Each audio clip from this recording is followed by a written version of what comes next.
Are you ready to break free from the doubts and limits holding you back? Welcome to Embrace Your Value, where therapy meets coaching to help you unlock your true worth and take control of your life. Hi, I'm Kristen, a trauma therapist dedicated to helping you heal, break old patterns, and reclaim your power. And I'm Jen, your support coach, here to show you how to set fierce boundaries, embrace self-compassion, and step boldly into the life you deserve. So whether you're stuck in self-doubt or feeling lost, know this: your value isn't up for negotiation. It's time to own it.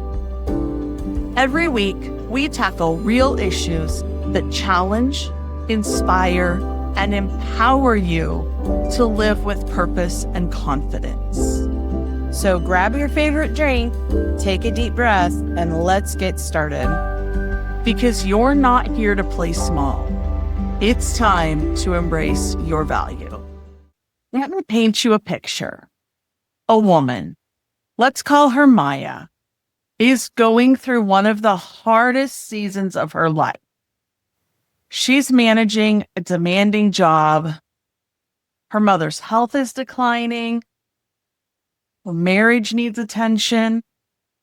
And she hasn't slept well in months. Her sister calls and says, "Hey, I'm coming over Saturday. I'm bringing food and I'm going to help you sort through mom's paperwork." Maya's immediate response is, "No, don't go to all that trouble. I've got it. No worries. Don't worry about it." Truth is, she doesn't have it, but she said it anyway. If any part of that story feels familiar, this episode is for you. Welcome to Embrace Your Value. I'm Kristen Burrus, trauma specialist. I'm Jen Anderson, coach and co-host. Today, we're going deep on something that doesn't get talked about enough: the very real difficulty of receiving support. We talk a lot about the importance of community, of not carrying things alone. But what happens when support is right in front of you and you still can't let it in? That's what we're unpacking today. So, what's the pattern? Here's what I want to start with, because I think it's important. Struggling to receive support is not a character flaw. There's not something wrong with you. It's not stubbornness, and it's not ingratitude. It's almost always a learned adaptation. In psychology, we talk about something called the parentified child. Someone who early in life had to take care of others. Maybe it was your siblings, maybe it was your parents, maybe it was your grandparents. Emotionally or practically, they had to take care of them. All of this before they were developmentally ready. Maybe a parent struggled with their mental health. Maybe the family was in financial crisis. Maybe they were the oldest and became the default caregiver. These types of kids learn one very clear lesson: my job is to handle things, not to need things. And that lesson doesn't disappear when they grow up. It just becomes their operating system. But here's what I also want to name. You don't have to have had an obviously difficult childhood for this to apply to you. Some people grew up in families that weren't traumatic, but where needing help was quietly discouraged, where being low maintenance was praised, where asking for too much felt like it risked love or approval. Over time, that becomes, I am only valuable when I am useful. And if your value is tied to being useful, what does it mean to need something? It feels dangerous, even when it's not. There's a nervous system component to this that I think is really helpful to understand. When we're used to operating in self-reliant mode, our nervous system actually gets calibrated to that state. It becomes familiar. And familiar, even when it's exhausting, feels safe. So when someone offers genuine help or care, the nervous system can respond with something unexpected: discomfort, tension, even a sense of threat, however subtle. Not because support is bad, but because it's unfamiliar, uncomfortable. There's also something called the Fawn response. We're all familiar with fight or flight. People don't often talk about fawn or even freeze, but fawn is when we reflexively try to manage others' perceptions of us in order to stay safe. For some people, accepting help triggers fawn-like behavior. They immediately start minimizing, deflecting, saying, "Oh, no, it's not that bad. I'm okay. It's fine," like Jen was saying earlier. Because on some level, being seen in a moment of need feels like too much exposure. The good news: nervous systems are adaptable. What's been learned can be unlearned, but it takes repetition of new experiences, not just new thinking. What Kristen just described, I see it play out constantly in the women that I coach. And I want to give it a name that I use with my clients: the capable woman trap. It goes like this. You become known as the dependable one, the one who figures it out, the one who doesn't fall apart. And people lean on that. They come to you, they rely on you, and there's a real sense of pride in that because it feels good to be needed. But somewhere along the way, the role hardens into an identity, and the identity starts running the show. I had a client, I'm going to keep the details vague, but she was a senior leader, a mom of 3, and she was quietly drowning. And when I asked her why she hadn't told anyone how hard things were, she said something I'll never forget. She said, "If I let people see me struggling, they'll stop trusting me. And if they stop trusting me, I don't know who I am." That is the capable woman trap in one sentence. Her self-worth had become so fused with her competence that vulnerability felt like identity collapse. And here's what I want to say to anyone in that trap right now. Being capable and being supported are not opposite. They coexist. You can be capable and still have someone support you. There's nothing wrong with that.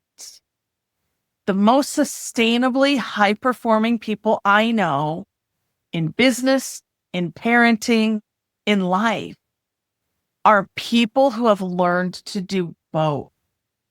They give generously and they receive gracefully. That's not weakness. That's actually another form of strength, and it takes you to the next level. So, what is all this costing you? Let's talk about what it actually costs when we can't receive support, because I think we underestimate it. First cost is physical. Carrying everything alone is a chronic stress state. And chronic stress has real consequences: exhaustion, sleep disruption, immune function, disease, all of it. There's also a relational cost. When you never allow others to contribute to you, relationships become subtly imbalanced. The other person may feel shut out, like they want to show up for you, but you won't let them. I see this a lot, especially with overfunctioning women. Their partner starts to feel smaller. Over time, that creates distance without either person fully understanding why. And there's a cost to the other person too. Giving is meaningful.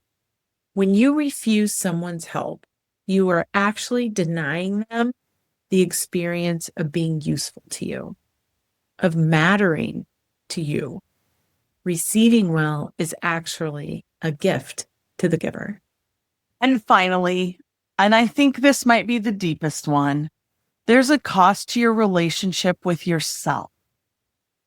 If you never let yourself be supported, you're sending yourself a constant message.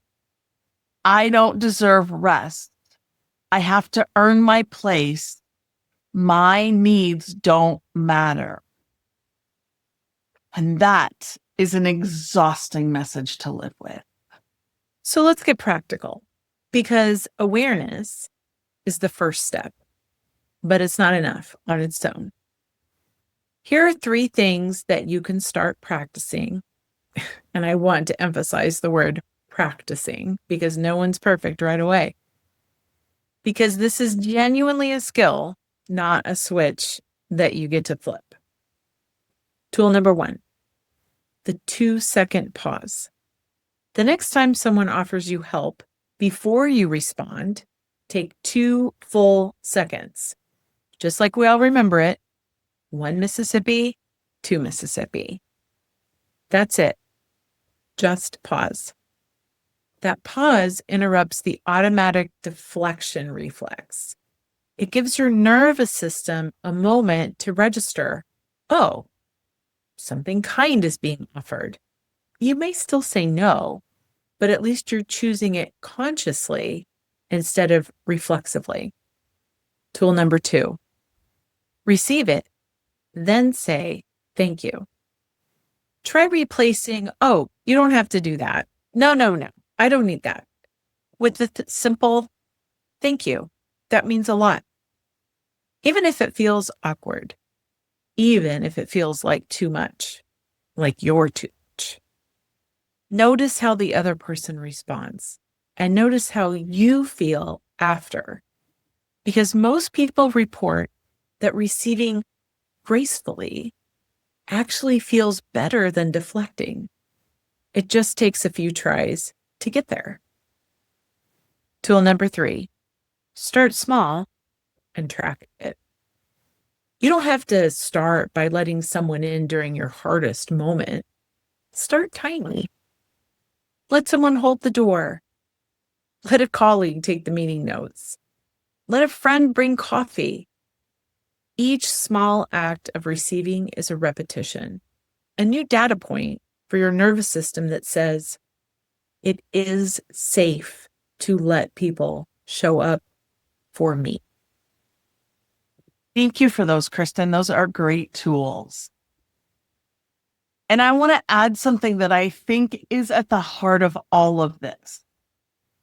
A lot of the women that I work with have somewhere deep down a belief that love is conditional, that they are loved because they're useful, capable, reliable. And if they stop performing, that support, that love goes away. And if that belief is running, consciously or not, then receiving support without earning it first will always feel unsafe. So one of the pieces of this work is to start asking, what if I'm worthy of support just because I exist? And I know those of you listening probably don't always listen to all of our podcast episodes. You've probably not heard them all. But I know in one of the early episodes, we talked about how just breathing air, the fact that you breathe, shows your worth. And this is the same concept. So if you haven't listened to some of those earlier episodes, maybe go back and listen to those.